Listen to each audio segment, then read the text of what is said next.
ganda niyo ho pala. Oo, alam ko maganda ako. Pero sagutin mo ang tanong ko.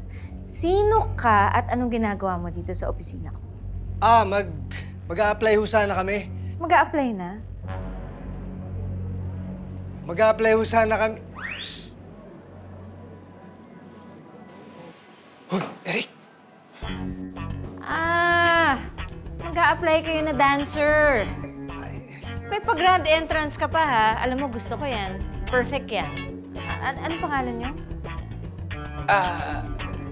Ako po si Eric. Siya po si Tonyo.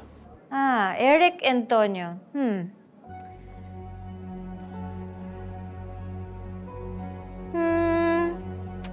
Sa itsura pa sa atin. 9/10. Maganda din naman yung katawan mo. At ikaw naman? 10. 10.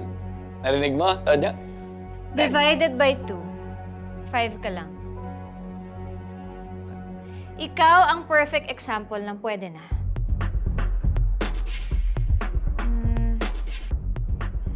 Medyo, ano ka kasi, pagka-chubs ng konti. Pero pwede na, may nagkakagusto naman sa mga ganyan na katulad.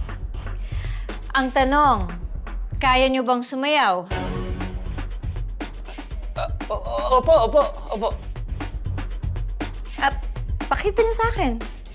Sayaw. Ganda para kasi yung mga nagsasabon na yan. Tapos medyo madulas sa bahay.